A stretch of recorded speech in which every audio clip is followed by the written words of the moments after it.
Changsathai ni soing ka pasakan di konsagro salaram aja koboronak rumchaksua koborang khususul para katenga. Riang gapa Oktober Chisko Tariko Nationalist People Party ni ongat kepa conclave meetingo Meghalaya adoknis kotong minister pa Conrad K Sangma dengtang nangani rangni gemen aga nangaha. Aro dengtang jat ni dakpe warangko repengna aro kusektangko gemat hina didiani kebo nangaha.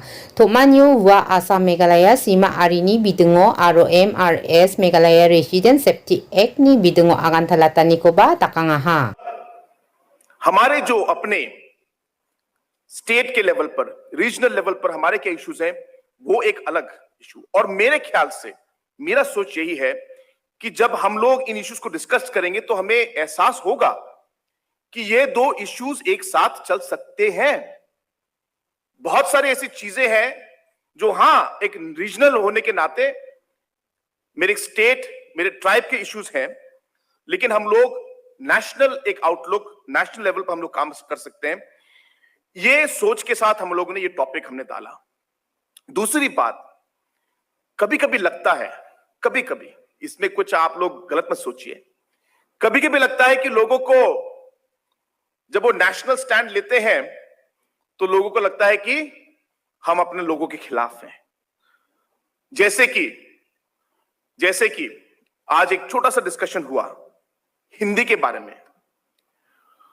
अभी इसमें कोई confusion नहीं है कि हम सब अपनी culture, हम अपने लोगों से, हम अपना लैंग्वेज या अपने कोई भी हमारा कल्चरल एस्पेक्ट हो, हमें उससे प्यार है और हम उसको बढ़ाना चाहते हैं।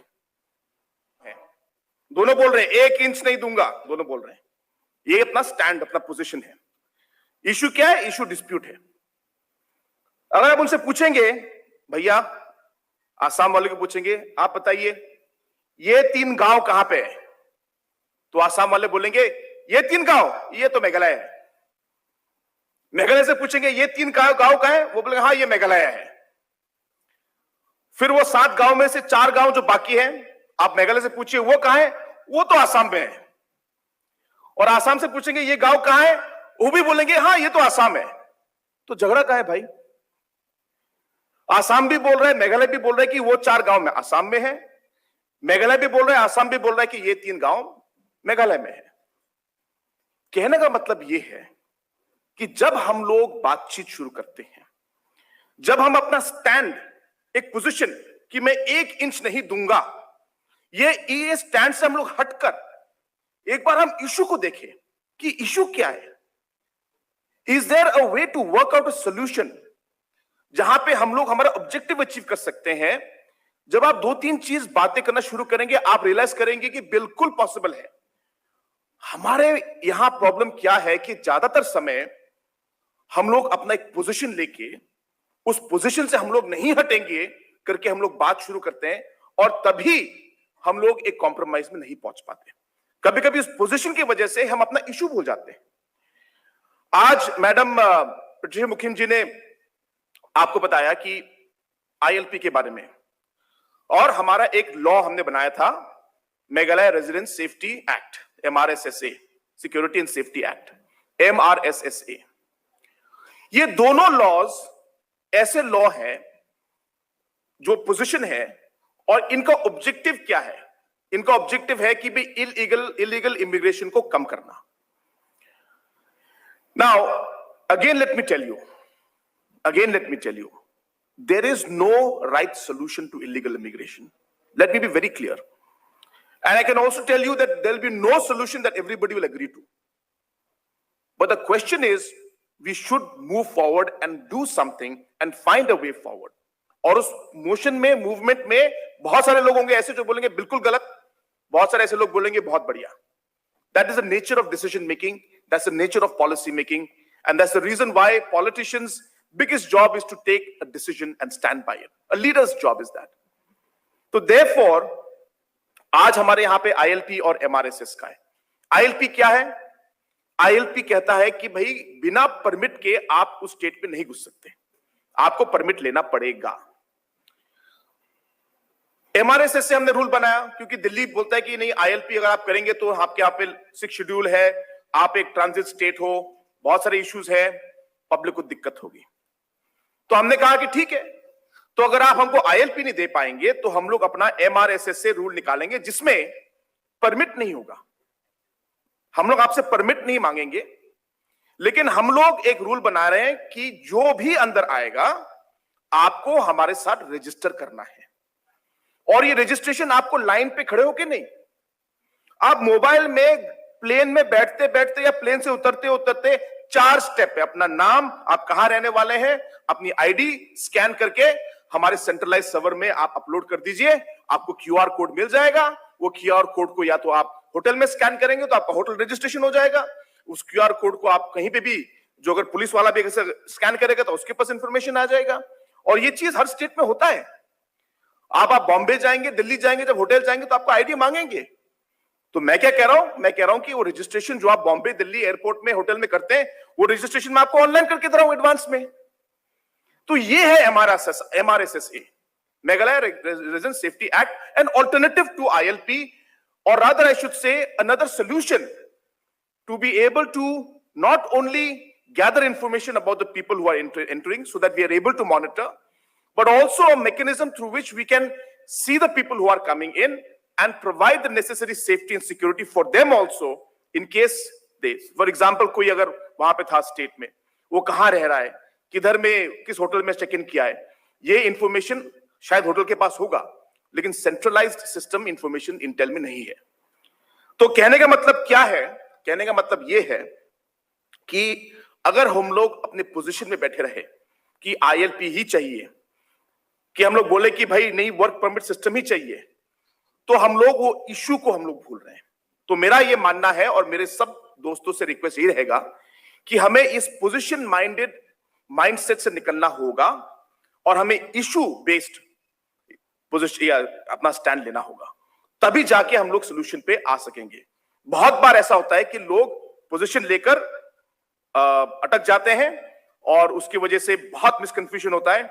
और मेरा यह मानना है कि अगर हम लोग कोई भी इस इश्यू में, अगर हम लोग इस एंगल से हम लोग ने सोचना शुरू किया, तो मैं ये नहीं कह रहा कि पूरा, मुझे लगता है कि कम से कम 50 to 60% इश्यूज हमारे नॉर्थ ईस्ट के हम लोग सॉल्व कर पाएंगे। जैसे बॉर्डर इश्यू, आज मणिपुर या यहाँ पे हमारे अरुणाचल में बहुत सारे बॉर्डर इश्यूज है, कम से कम 7-8 शायद डिस्ट्रिक्ट्स है जहां पे बॉर्डर्स में अभी आसाम के साथ डिस्प्यूट है। शायद जैसा हो सकता है कि शायद जैसे मेघालय में हो रहा है कि हम लोगों ने 2 डिस्प्यूट एरियाज हमारे डिस्कशन करने से पहले ही चीफ मिनिस्टर आसाम और मुझे मालूम है कि 2 या 3 ऐसे जगहें हैं जहां पे हम लोग बिना किसी प्रॉब्लम के हम लोग रिजॉल्व कर पाएंगे, क्योंकि आसाम भी एग्री कर रहा है कि वो जो जगह गांव है ये मेघालय में है, मेघालय एग्री कर रहा है कि वो बाकी गांव आसाम में है, कोई झगड़ा है ही नहीं। लेकिन क्योंकि एक पोजीशन लिया था बिगिनिंग में कि डिस्प्यूट है, उसकी वजह से हम लोग सोल्यूशन में पहुंच ही नहीं पाए। जिस दिन हम लोगों ने पेपर खोला, पेजेस देखे, जिस दिन हम लोगों ने पब्लिक से बात की, मालूम पड़ा कि कोई डिस्प्यूट है ही नहीं। तो मुझे लगता है कि शायद असम और अरुणाचल के केस में भी अगर हम लोग डिटेल में जाए, कहीं कहीं देखें, तो हो सकता है, मैं ये नहीं कह रहा हूं कि 100%, हो सकता है कि शायद हम लोग 20 से 30% सिचुएशन को हम लोग रिजॉल्व कर पाएंगे। और मेरे ख्याल से ये एक इश्यू है जहां पे हम लोग धीरे धीरे जाकर हम लोग रेजोल्यूशन में हम लोग आ सकते हैं। तो ये भी एक बहुत जरूरी चीज है। बाकी चीजों में बहुत सारे एजेंडास थे, अब सब चीजों में मैं बात नहीं कर सकता, लेकिन मैं अपनी बात सिर्फ 2-3 चीज बोल के मैं खत्म करूंगा। वो है आगे आने वाले समय के लिए जो हमारी सोच होनी चाहिए। और मेरा फिर से ये मानना है कि भले ही हमारे यहां पे सारे प्रॉब्लम्स हो, भले ही हमारे यहां पे इश्यूज हो जो हम लोग बहुत सालों से हम लोग फेस कर रहे हैं, लेकिन ज्यादातर जो हमारे इश्यूज हैं, ज्यादातर 100% नहीं, कम से कम 50% जो हमारे इश्यूज हैं वो इकोनॉमिक रिलेटेड है। जो कौशिक साहब ने कहा वो बिल्कुल सही है। मुझे याद है 2018 में जब मैं सीएम बना तो मैंने एक डिस्कशन किया था जो फिर पेपर में आ गया with then external affairs minister late Sushma Swaraj ji. मैंने मैडम से कहा कि मैडम ये आपने वर्क परमिट के बारे में सोचा है क्या? मैंने पूछा उनसे। उन्होंने कहा कि क्यों? मैंने कहा मैडम मेरी सिस्टर जो है और मेरे ब्रदर इन लॉ वो ऑस्ट्रेलिया में है। आज वो ऑस्ट्रेलिया जाकर, क्योंकि उन्हें डॉक्टरों की बहुत जरूरत है, तो मेरे ब्रदर इन लॉ डॉक्टर है तो वो वहां पे काम करते हैं, लेकिन उनको पूरा सुविधा मिलता है, उनको सब ये सब वो सब मिलता है, सैलरी, काम करने के लिए कोई प्रॉब्लम नहीं, सब कुछ ठीक है, लेकिन वो वोट नहीं कर सकते। सब कुछ कर सकते हैं एक्सेप्ट वोट, यानी कि वो अपने वो डेमोक्रेटिक प्रोसेस में वो पार्टिसिपेट नहीं कर पाते। My brother in law and my sister don't want to vote also. They are happily, they are Indians. They want to be Indians. But there's an economic opportunity for them to go and work abroad. So they want to work. Australia wants doctors. So they're allowing people to come in and allow them to work. But they're not allowing, but they are also scared कि उनके लोग का भी कुछ dilution हो जाएगा, और अगर बाहर के लोग आगे तो प्रॉब्लम हो जाएगा, इसलिए इनको वर्क परमिट देंगे लेकिन वोटिंग नहीं देंगे। तो आप देख रहे हैं कि इस सोल्यूशन से एक विन विन सिचुएशन आ रहा है। जो लोग भारत से जाना चाहते हैं वहां पे, उनके लिए भी विनिंग, जो पब्लिक वहां पे ऑस्ट्रेलिया में है उनके लिए भी डॉक्टर मिल रहा है, और जो ऑस्ट्रेलिया के लोग हैं, ऑस्ट्रेलिया गवर्नमेंट है, उनके लिए भी प्रोटेक्शन कि भाई लोग आएंगे, काम करेंगे और वापस जाइए, आप यहां का सिटीजन नहीं बन सकते, आप यहां पे काम नहीं आप पे वोट नहीं कर सकते। My point is, I am not saying again work permit is the only solution.